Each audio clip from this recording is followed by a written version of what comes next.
Hi, marketers. This is Dots, and welcome to the Marketing Leadership Podcast. Well, this episode will be coming out maybe a few weeks after the Olympics. That's because today we have the undisputed number one gold medal holder for paid media. Want to know him? Frederick Vallaeys, CEO at Optmyzr and 2024's number one PPC thought leader. I'm not making that up, just Google his name.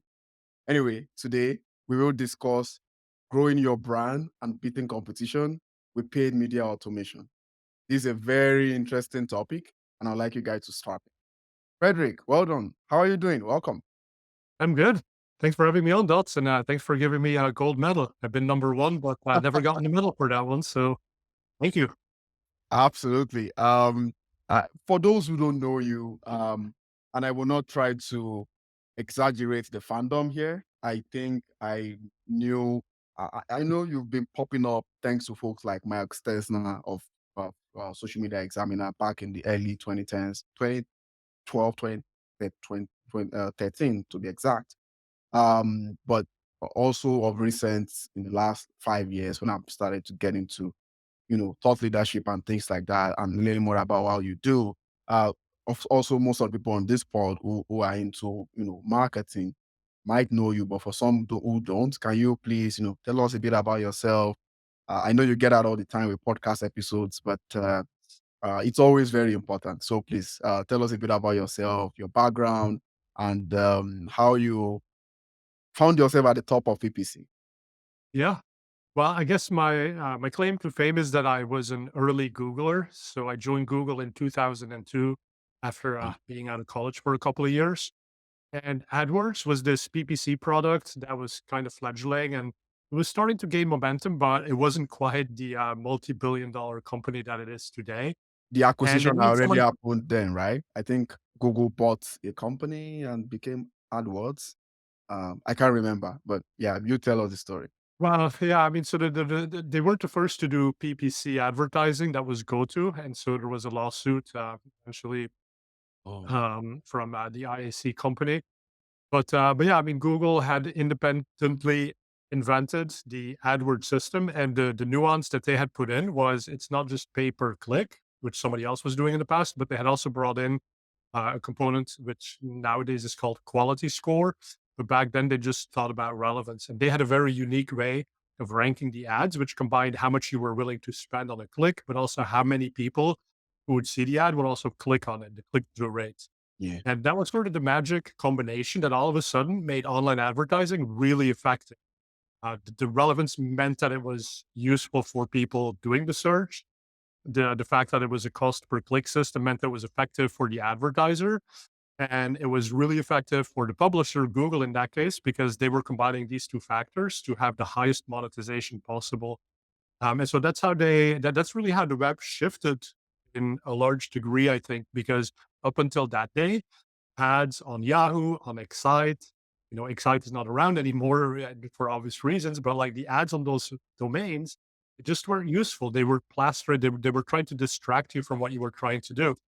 So Google was solving that, and that's why they are the big, huge advertising company that they are today. Mm, But yeah, so I was lucky. I joined them in 2002 to help translate AdWords into Dutch. I'm originally from Belgium, so I speak Dutch. yeah. And then from there, got more involved into a product role, an evangelism role. I got to go out and teach people about how ads works. So once in a while, I'll have someone turn around and they're like, "Hey, I recognize that voice. Like all of the AdWords training videos from back in the day. Wasn't that you who did those?" And I was like, "Yeah, that was me. I did a lot of that." And then after 10 years at Google, so I joined it when it was fewer than 500 people. By the time I left, it was more than 60,000 people. And I really knew what gaps Google wasn't fixing for advertisers. And I started fixing some of those myself through a company called Optmyzr that I founded with my two co-founders. And that's what I've been doing for the last 11 years and really been enjoying going out to conferences, doing podcasts, writing books, doing YouTube videos, and kind of, continue to teach people because this is a complex field. It's constantly evolving, Yeah. and I enjoy staying up with that. And I like shiny new things. And Google Ads always is a shiny new thing every week. So that's what I do. Yeah, you have a unique interest for shiny new things. Some marketers say, don't go for the shiny new thing, but everything is context, right? And I like the what we are discussing today with regards to automation, and I really like us to explore how that works in today's world. Feel free to monopolize your thoughts on around search or get out of search if you need to. Like you said, most of these use similar models. But my first question really is for small businesses. We are looking at businesses with small ad campaigns, with small budgets, very low risk appetite, which I guess is nice at that um, stage. But what do you think when it comes to those kinds of people automating their, paid media strategies? Should they be enthusiastic to automating their PPC, or should they worry about automating that for fear of, things not working out, if you put it that way? And I'll give an example before you respond here. I consult for free for a friend who owns a moving company. And so in the past, he had used, I told him to do that, local service ads from Google. uh, but for some reasons, it was not accurate, even though it's automated and, you charge per lead and those leads are crap and things like that. And there was a bit of a manual pivot into Google Ads itself. So that was some experience for me on how small businesses approach marketing or paid media automation. But what is your perspective, when it comes to small businesses and why and how they should react to paid media automation? Yeah, I mean, you got some great examples there, right? And I think there's a lot to unpack in just what Mm, you said. mm, But at a very fundamental level, automation is your friend. If you, whether you're a small business or a big business, let's put it that way. Like automation can do a lot of things that you would otherwise waste time on. And that's not the best use of your time. And I think if you're a small business, and in the case of your friend who ran a moving or runs a moving company, there's a mm, lot to do. I mean, you got employees to manage. You got, you have to deal with the actual jobs. You have to handle the payroll. There's legal stuff that always comes up. You're mm, always being pulled in a million directions. Now, if you're being asked to, on top of that, also figure out how to do the lead generation and use a system like Google Ads or Facebook ads or Instagram, like that, they all work fundamentally at a different level. yeah. There's a lot of stuff to learn. So if automation can come in, and basically, what Google does nowadays is they ask, what is your business? What is your website? What are you trying to achieve? And how much money do you want to spend on this?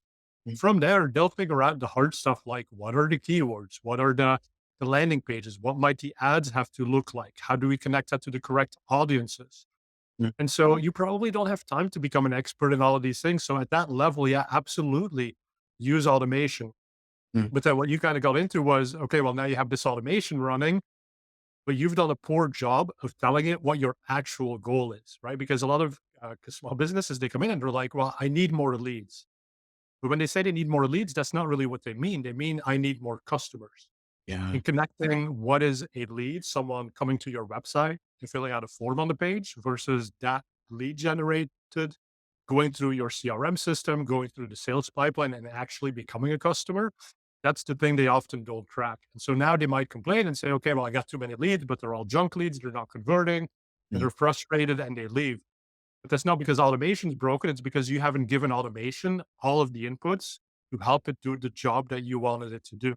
I mean, think of it like a human, right? If you hire a new marketing colleague and you tell them you want to generate lots of leads, well, they're going to do the same as automation. They're going to get you lots of leads, but they might not care about the quality and whether they turn into customers. Now, the yeah. nice thing is the human is probably smart enough to actually ask you the question, did you really mean just leads or do you want high quality leads? And Yeah. that's where the automation sometimes fails. And you just have to be smart enough to feed it that extra layer of data to help it do a good job. I like the way you sort of honed in on that because even when you use all these new AI systems, I use ChatGPT every day, and what I've learned, even for just the basic stuff, is the more context you you put in, the better the results you get, and the less context you put in, the less the result you get. And I think I find something funny with AI and automation in general. marketing included, which is the automation technology is not supposed to replace you, as it were. So people would give in very small input because I don't want to do anything and expect it to give a very great result, which often is not the case. And that's because you have to do some work on your side, which is why some, companies use the word co-pilot, because it's you providing the right input and then it's the machine providing the right output. And I think you're right. It's the same with those small business or big business that are running ads these days. Um, Unfortunately, I would say I'm a fan of Google, by the way, but unfortunately, Google Ads sometimes is part of the problem because when you're creating a Google Ads account, they try to force you to start a new campaign quickly. But for those who are smart enough, there's an option that says create an ad account without a campaign. So, but I've worked with many businesses that once you see the campaign, you know it's that Google new account wizard campaign because it's forcing them to create something and add a payment method and just get started really, and waste your money along the way. There is that, but there's also what you're saying with regards to what happens after the lead. In terms of how do you integrate your systems and things like that. I know there's sometimes with CRM there's a cost barrier in there, and there are folks like Go High Level that are very cheap and allow you to be able to improve your PPC campaigns with better customer data and so on. But again, maybe you can speak to this. Small businesses, they just want to run their business. They don't want to bother about CRMs. They want to do the most minimum possible. So what do you tell those kinds of people, that you say, well, you want to improve your campaigns, you want to improve your automated campaigns, then you need customer data flowing in through a CRM. What do you tell those people who are like, I don't have time for that? Yeah, I mean, so you kind of get out what you put in, right? So I'm not advocating here that a small business goes and buys Salesforce, which is really expensive, really difficult to set up Yeah. correctly. Yeah. But there are, like you said, much more lightweight CRMs that are they will work out of the box. But even besides that, I mean, you can get a Zapier subscription and you can capture some basic data when the click from Google happens, put that into something as simple as a spreadsheet, a Google spreadsheet, Yeah. and you can use that spreadsheet, put in the name of whoever filled out that form, and say that every month you look at that spreadsheet and you just mark a box that says whether the lead was good or bad, whether it converted or didn't convert. Even with something as basic as that, you can then manually import that back into Google Ads, right? So that's a very low cost way to do it. Yeah. Is a bit more involved in terms of time. You probably do have to know a little bit of coding or hire a JavaScript developer for a couple of hours. Mm. But think about it this way, right? Like I see so many quote unquote small medium businesses, and if you look at plumbers or you look at lawyers, Yeah. like they're the mega lawyers who spend hundreds of thousands of dollars on Google Ads, Mm. and they're very successful. And Mm. then you get all of the other lawyers, the smaller ones, who spend $500 a month, a couple $1,000s a month, and they're like, I want to be like those the big ones, but they're not willing to put in that effort to get to that next level. And so even if you talk to them and you say, well, you got to invest $100,000 a month, like that is frightening. That is a huge number. Yeah. So what I'm not advocating is to like from one month to the next put in $100,000, but you have to put your mind to the fact that you can actually spend that much money and get high quality leads and actually grow your business, but you have to be willing to go on that path and put the right systems in place because clearly somebody's making it work, right? And I'll actually tell you a story that goes back to my really early days at Google. So Yes. before I joined Google in 1998, I was doing PPC advertising on goto.com, right? So before Google Ads even existed. Wow. And I wanted to be an affiliate. So I got affiliate links from Amazon and I was trying to sell all kinds of books Mm. through go to PPC ads. And Mhm. it just wasn't working for me. And I kind of gave up on it. Yeah. Uh, four You could years have later, joined Jeff Bezos. I think it started in 97 or so. Selling um, online. yeah, exactly. And I remember sitting in my college dorm room and basically they were giving away books for free at the time just to get people to use Amazon. And like my friends, we all had stacks of free books that we got. Yeah. But anyway, I'm like, well, there's affiliate marketing works. Like clearly there's affiliate programs. And now here's like this. big new company that has a nice affiliate program. There's pay-per-click ads where I literally choose the keyword. So I'll take the title of the book and I'll put an ad and I'll hope that somebody converts, and then I basically arbitrage the whole thing. Yep. But it's not really working for me, right? And so I kind of give up on it, go back to focusing on my studies. And 4 years later, I joined Google, and in one of my early meetings, I get to talk to some people on the support team who are supporting the very biggest customers of Google. And these were customers Mhm. spending $30,000 a month and more. Yeah. That was the top tier back in the day when I joined. Nowadays, like you have advertisers who spend $500 million a year and more. So Yeah. it's gone up quite a bit, right? Yeah. But back then I'm like, okay, well, so who are these advertisers that spend $30,000 a month on this new thing called Google AdWords? And they tell me it's actually affiliates. And I was like, oh, well, if somebody's making it work, like clearly I tried it, but I wasn't doing the right thing. So let me actually focus and Yeah. figure out how I can become one of these people that spends $30,000 a month and Yeah. actually make a profit off of that. And then I figured it out. I was like, oh, well, I need to have better keyword selection. I need to be able to understand which keyword drives a sale. And so all of these things I put in place, and Google didn't have a lot of these capabilities. So I had to build them myself. Yeah. Luckily, I have an engineering degree, so I knew how to do it. Okay. Good news for you is all of these problems have now been solved, right? Because people like me in the early days were like, well, we need to be able to connect the click to the sale. Okay, Mm. so Google does that for you now. It's not Yeah. that hard. Yeah. But but based off of that, like all of a sudden I became a huge successful advertiser. Um, and that's what then led me into the product role at Google because I was showing them, okay, this is what advertisers actually need to be successful. Mm. And I was able to explain it to advertisers in a non-technical manner.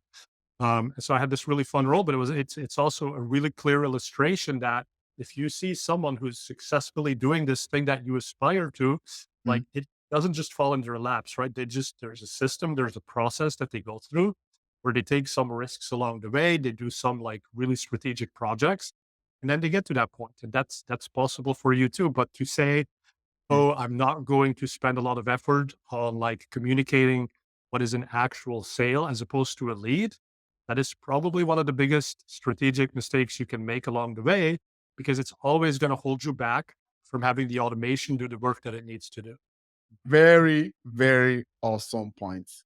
My perspective to that has been happening of late. Like I told you, I sort of figured out some years ago that my talent lies in strategy. So I'm really building a lot of that this year.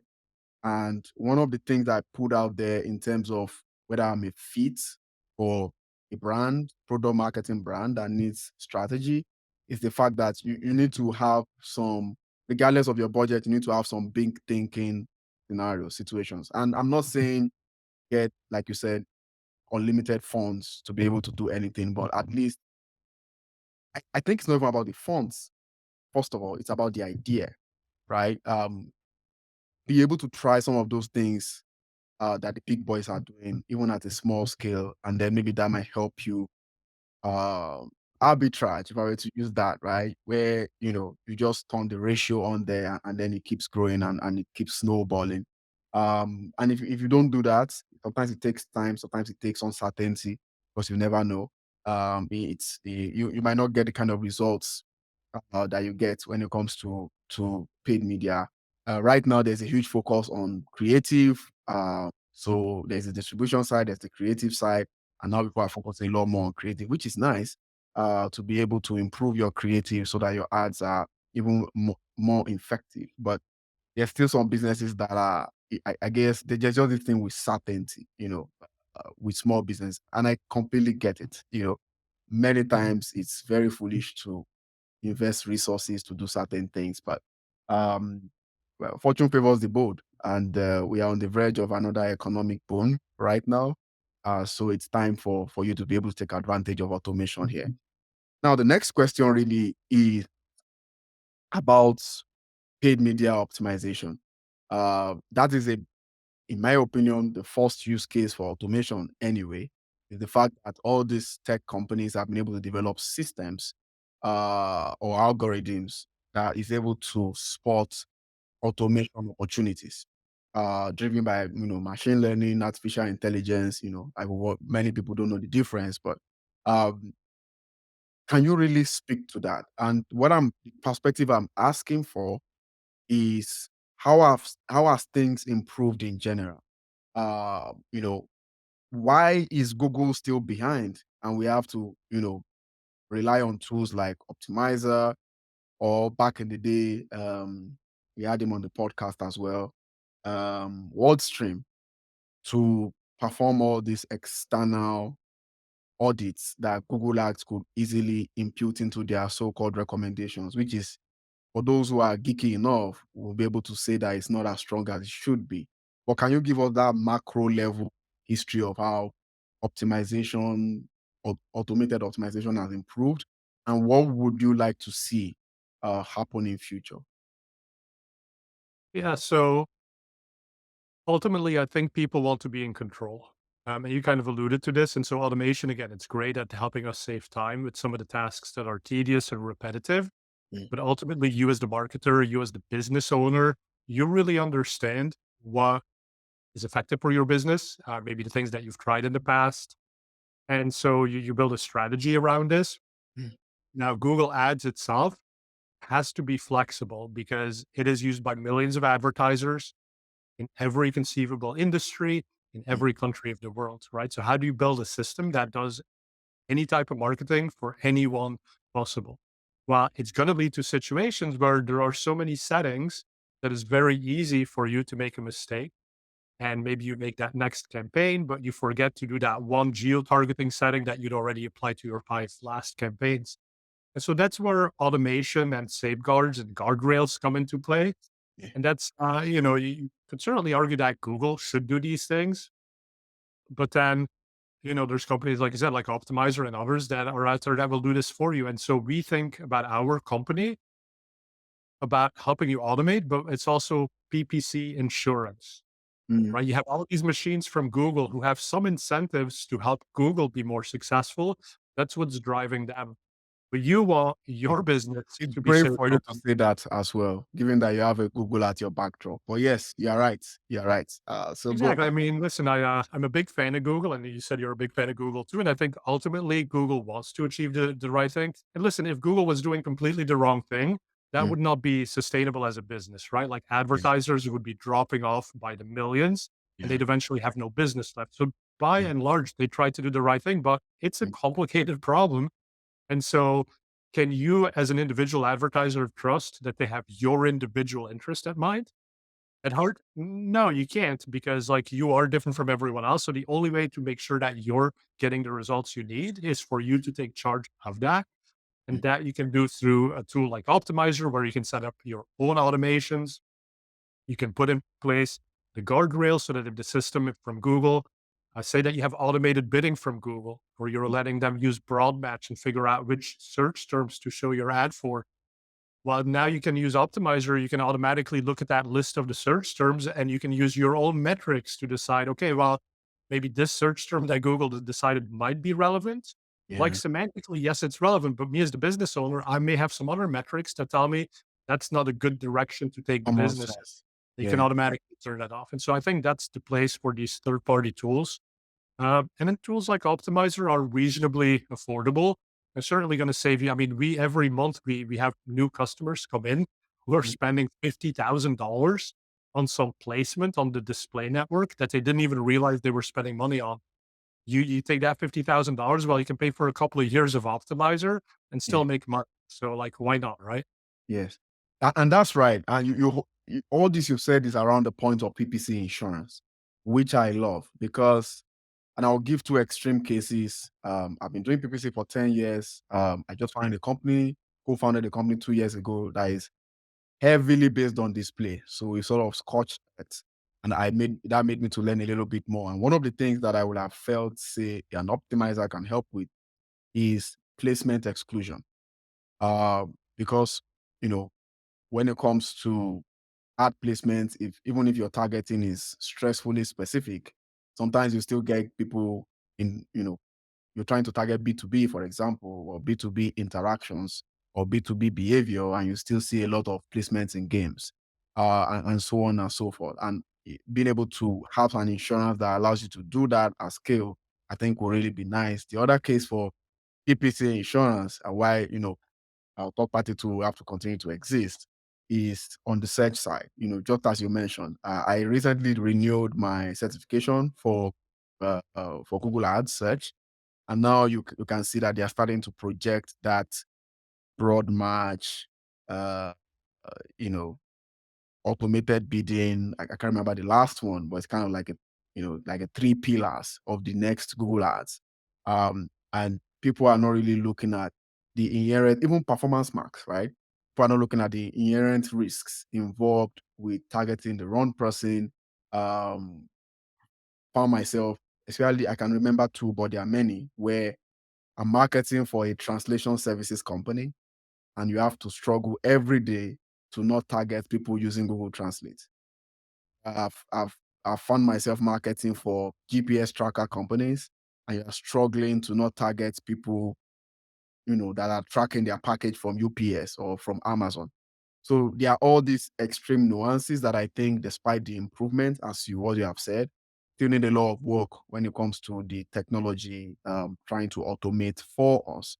And again, I know it's kind of like too many plugs here, but guys, you want to check out Optmyzr um, to be able to help you take that, save your money. I think that was the last thing that Frederick said there. Save, save your money. Don't think you have a lot of money, because tomorrow you just might not. Right now we are in the boom, like I said the last time. But you always want to stay efficient. You always want to stay profitable. And in optimization and automating that, I don't think Google is the final solution. Google Ads is the final solution. Now I know we'll be speaking about something that is very technical, very serious. You're an executive on this pod. I think you should still stay around. That way you might have an idea of what your downlines are doing. But now it's time to have a little fun. It's called the Dots Rapid Fire. Definitely, we are dealing with an golden Olympic medalist in PPC here. So I don't see any problem with Frederick surviving the fire. He's going to be a witness in the court of law of marketing with three questions where he's going to say the truth and nothing but the truth. So are you ready, sir? All right, let's do it. Okay. So the first question is, what is your favorite product marketing metric apart from sales or revenue? Profit. Okay. Can you Is give that us a technical explanation for that? Yeah, so From technical the explanation is that if you look at platforms like Google, they let you do target return on ad spend marketing. But the problem is that it's basically the cost of the sale divided by the revenue of that sale. Yes. But that doesn't tell you anything about the profit or the profit margin, right? And so you could very well have a really great ROAS number, but not actually driving the right amount of profit. Because if you think, and it is very technical, but if you think about, if you set your target return on ad spend um, at the level of your margin, Mm, then you basically get zero profit, but you maximize your revenue. And that may be desirable, but for yeah. many companies and especially small business, like just having a lot of revenue but no profit is Yeah. not desirable. You just want to have a nice, juicy profit with the least amount of work to do that to get that profit, right? And Yeah. so that's where some of the Google metrics are a little bit backwards, and you have to kind of like equate it in your mind and Yeah. get to that next level, which is actually business metric, and figure out how to tie that back to the ROAS that Google lets you set. And again, that's where your own automation, it doesn't have to be Optmyzr. I mean, you could get a free ad script. Mm, We'll look for a free ad script that mm, helps you do profit bidding. And so it'll connect your data to your margins, and then it'll feed Google with the ROAS necessary to actually achieve profitability. yeah. Interesting. Interesting. Yeah. Ad scripts. I know there's no time to discuss that, but yeah, guys, we need to get into ad scripts. We use app script, I think is what it's called, for Listen Network.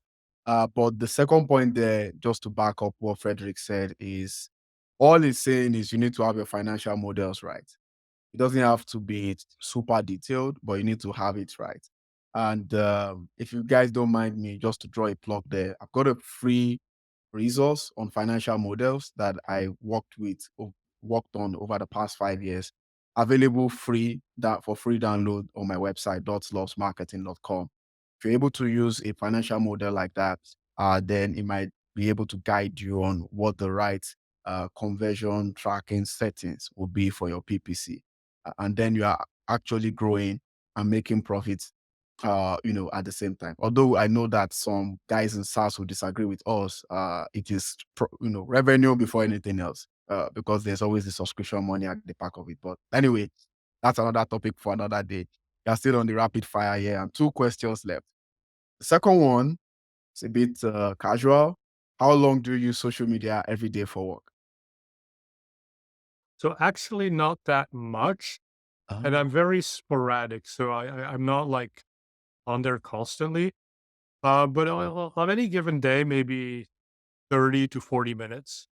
ah, Now, that said, I do spend a lot of time writing stuff, thinking about like reading the news, mm, formulating that into thoughts that eventually go onto social media. mm. So for my presence on social media and writing books and doing videos, like that's probably half of my working day. Okay. But how much time do I actually spend consuming social media or just like reading up and engaging? Probably only about 30 to 40 minutes. Yeah, yeah, yeah. That's good. That's very, very good. Um, LinkedIn these days is designed to just keep you stalking, and I Right. say I would never do that. I will not. I will not catch your bait. Anyway, last rapid fire question: what is your favorite marketing or business quote, aside from the fact that I should have joined Jeff Bezos in 1998? Yeah, that one. Well, I mean, I think the most relevant quote at the moment is Sam Altman, who was giving a speech and he said that 95% of marketers within 5 years will no longer have their jobs due to the rise of generative AI. And that's sort of a quote that speaks to the angst of the industry and sort of the thing that's on everybody's minds these days is Yeah, what is it that I need to do to stay relevant in this new, brave new world of generative AI? yeah. And it actually aligns quite nicely with the books that I've written. So the first one was Digital Marketing in an AI World. It was in 2018. And Oh, then the second one was Unlevel the Playing Field. And both of these books talk about the human role when AI or machine learning is doing a lot of the work that we used to do, right? So how do we deal with giving up control over some things, figuring out where it is we can still help the machine do better? Because the basic premise is humans plus machines are better than machines alone or humans alone. yeah, And it's just figuring out what is that collaboration that you're going to do. yeah, And you kind of alluded to it earlier, Dots, but one premise I'm putting out there is like, think of the AI as a chef in a kitchen. If you're lazy and you don't prompt it much and you say, give me a great dish, you happen to be a vegetarian. Well, guess what? Probably going to do something with meat. You're yeah. going to be like, that's A disgusting. I burger. can't eat that. Right.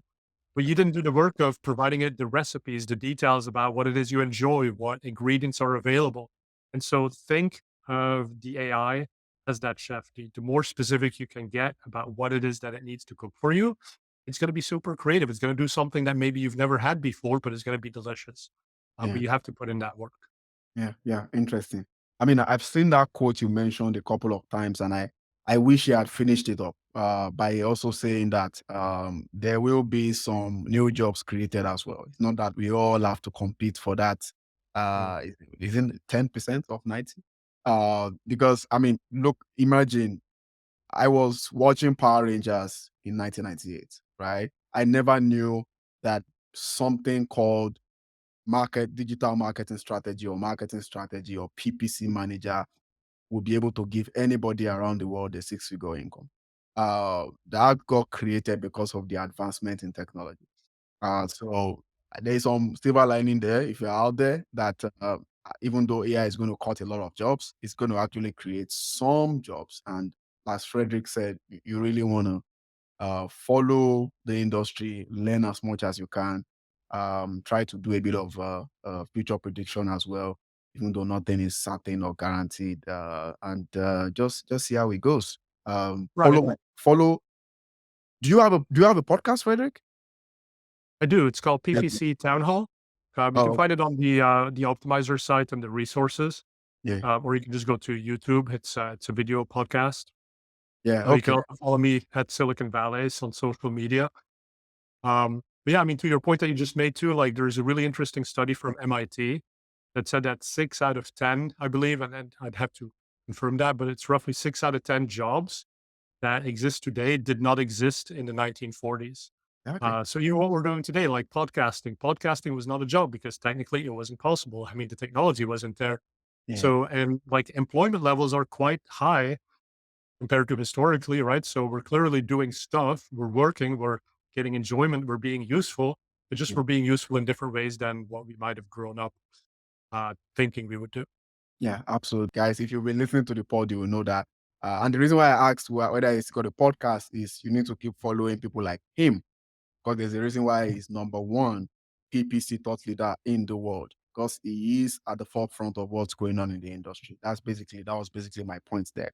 But riding on what we just said now in terms of learning the latest, what are some of the things that you think with regards to PPC, paid media automation, marketing automation, that you think our listeners can, if you were to pick the top two or the top three, what will you think are those things that you think we need to start watching out for?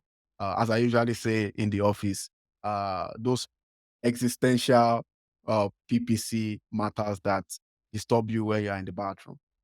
Well, yeah, I mean, so number one, obviously generative AI, right? Like it is starting to do a lot of the work. And even within platforms like Google and Facebook, it is doing a lot of the work of creating ads.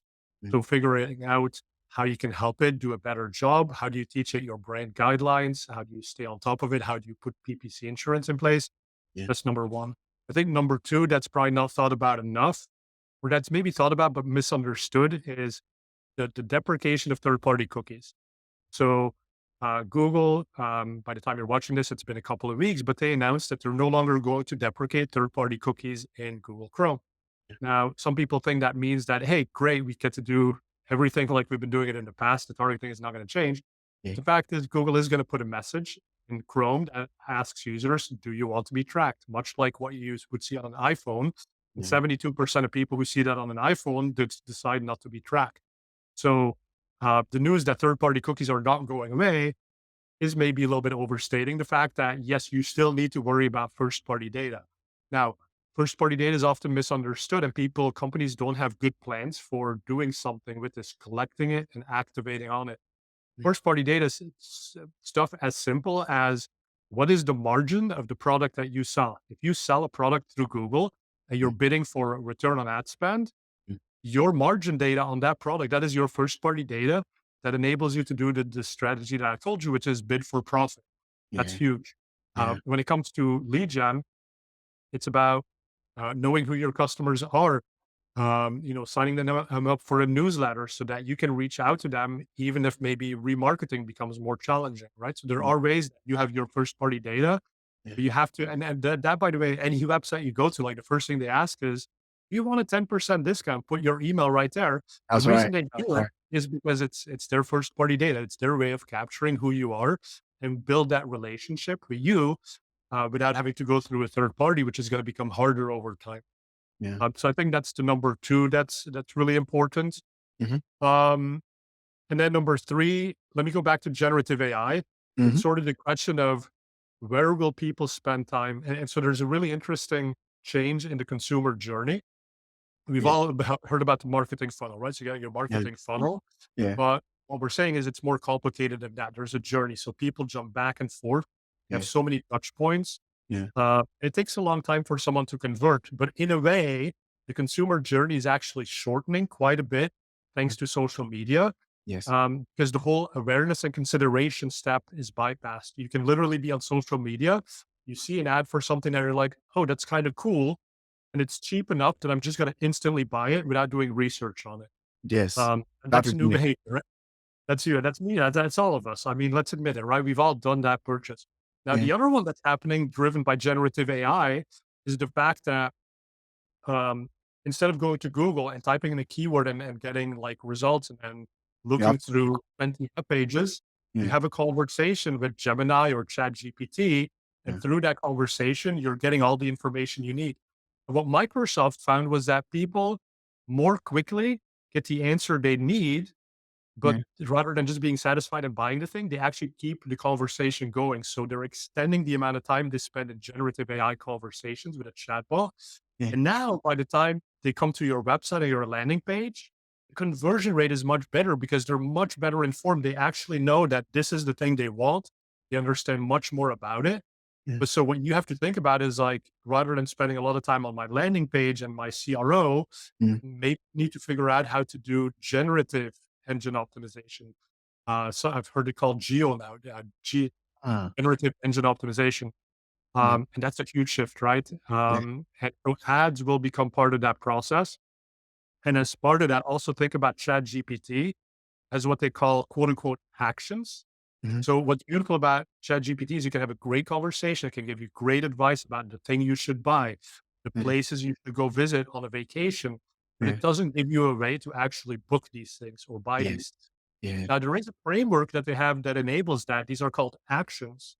And I think very quickly we're going to start seeing these actions built in so that you can ask the chat agent, okay, great. You recommended this restaurant for my trip next week to LA. Go ahead and book it. And it'll have a connection into something like OpenTable. It'll know the availability. It'll be able to make the booking for you.